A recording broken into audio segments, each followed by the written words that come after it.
안녕하세요. 뉴스 속 날씨 차현주입니다. 2018년 강원도 평창에서 동계올림픽이 개최됐죠. 게다가 세 번째 유치 신청만에 개최 결정난 것이어서 국민들의 기대가 매우 큰데요.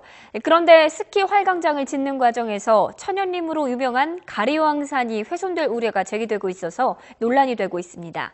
오늘 뉴스 속 날씨에서는 가리왕산 스키 활강장 건설 문제를 알아보도록 하겠습니다. 환경운동연합의 박창재 처장 나와 있습니다. 처장님 안녕하세요. 네, 안녕하세요.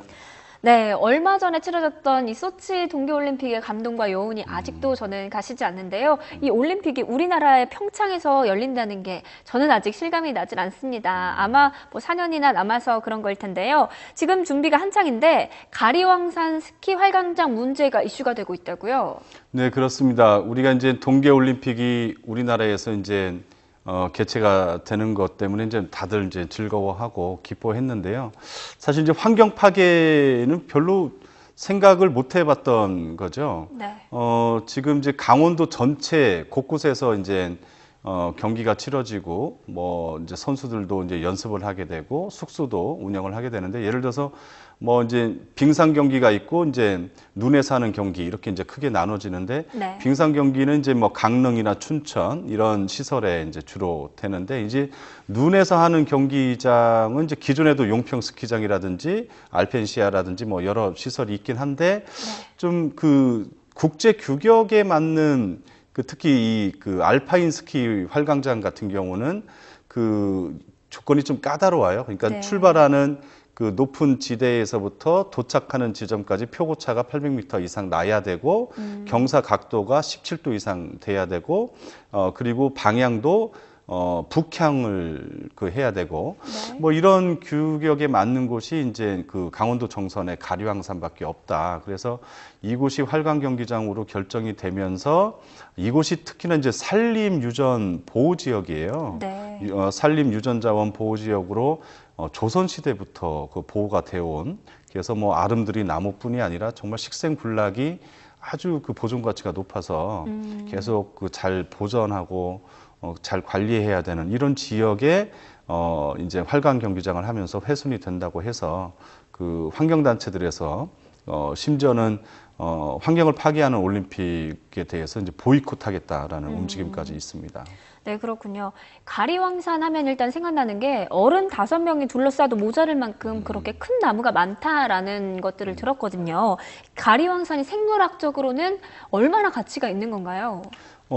그러니까 이제 가슴 높이의 이제 흉고 직경이 50cm라고 이제 봤을 때 그 이상 되는 게, 그러니까 수령으로 따지면 한 100년 이상 된 보존 가치가 큰 나무들이 이번에 그 경기장으로 개발되는 지역 내에만 거의 200그루 가까이가 있어요. 그래서 이런 보존해야 될 나무들이 왕사슬의 나무라든지 주목 있죠. 왜 정상부에 죽어서 100년, 살아서 100년이라고 불리는 그런 주목들이 군락을 이루고 있고, 그 외에도 그 정말 원시림이라고 할 정도로 그 나무들이 잘 그 보존돼 있는 그런 천연 지역이기 때문에 여태까지 그 법적으로도 이거를 산림유전자원 보호지역에서 해제할 방법이 없어요. 근데 이게 동계올림픽 특별법이 생기면서 그 특례 조항으로 산림유전자원 보호지역에서 해제가 되고, 심지어는 산림청으로 하여금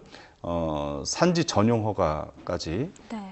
나서 이곳의 개발이나 파괴는 불가피한 상황입니다. 네, 그렇다면 이 평창 주변의 가리왕산 같은 보호지역이 아닌 곳에 이런 활강장을 건설할 수는 없는 건가요?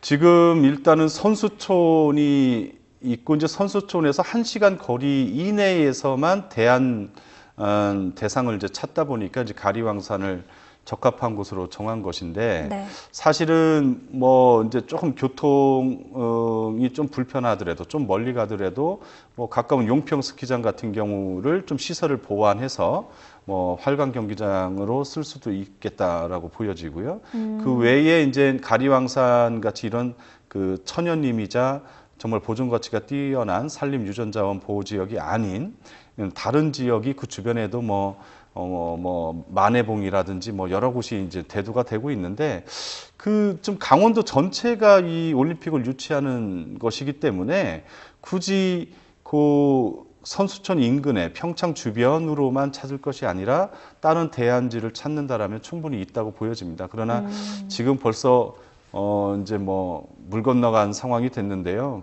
여기가 결정이 되고 이젠 추진이 되고 오히려 덜 그 훼손하게 하고 보전 계획을 세우면서 또 어쩔 수 없이 그 파괴된 곳은 훼손된 곳은 복원 계획을 완벽하게 수립하겠다라고 하는 과제를 남겨두고 있을 뿐입니다. 네, 결국은 올림픽 경기장으로 일단 사용을 한 후에 복원을 한다는 건데 복원만 제대로 된다면 문제가 없을 텐데 복원이 원래대로 가능할까요? 상당히 어렵습니다. 그러니까는 그 동계올림픽을 2번이나 치렀던 일본 같은 경우는 이제 1972년 삿포로에서 있었고 그리고 최근에 이제 98년 나가노 올림픽을 치렀었는데요. 72년 삿포로 올림픽을 하고 나서 여기 이제 애니와산이라고 하는 곳에 활강장 부지를 이제 조성하고 이후에 사용 후에 이제 15년간 복원을 했다고 하는데 사실 조림 정도만 했을 뿐이지 생태적으로는 복원이 전혀 이루어지지 않았다라는 평가고요. 그리고 가까이 뭐 우리나라 동계 유니버시아드 대회를 치렀던 덕유산 같은 경우도 복원을 했다고 그러는데 덕유산에 또 주목이 상당히 유명한데요. 주목은 이제 뿌리를 깊게 내리고 있지 않기 때문에 그 지하수가 좀만 유출이 된다거나 수분이 적고 그러면 쉽게 고사하는 이런 그 결과를 초래할 수밖에 없는데 그래서 많이 죽었고 지금도 죽어가고 있습니다.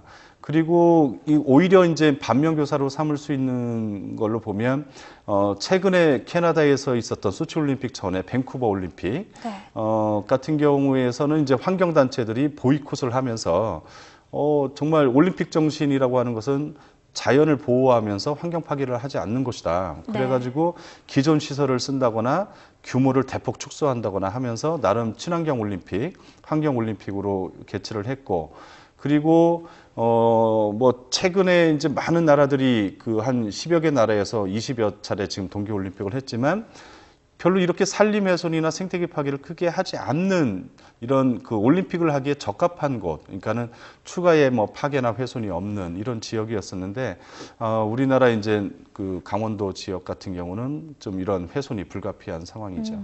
네, 앞으로의 철저한 환경 복원에 대한 민관 협동이 더욱더 중요한 시점인 것 같습니다. 지금까지 환경운동연합의 박창재 처장님과 함께 이야기 나눠봤습니다. 오늘 말씀 고맙습니다. 네, 고맙습니다. 평창올림픽 조직위원회는 이번 올림픽의 개최로 약 20조 5천억 원의 생산 유발 효과를 가져다 줄 걸로 예상하고 있는데요. 정말 어마어마한 금액이죠. 물론 국가의 이미지를 상승시키고 관광객을 유치하는 등 올림픽이 개최되면 얻을 수 있는 것들이 참 많습니다. 하지만 파괴된 자연은 억만금의 돈으로도 되돌릴 수 없다는 사실 잊지 말아야겠죠. 오늘 준비한 소식은 여기까지입니다. 시청해주신 여러분 고맙습니다.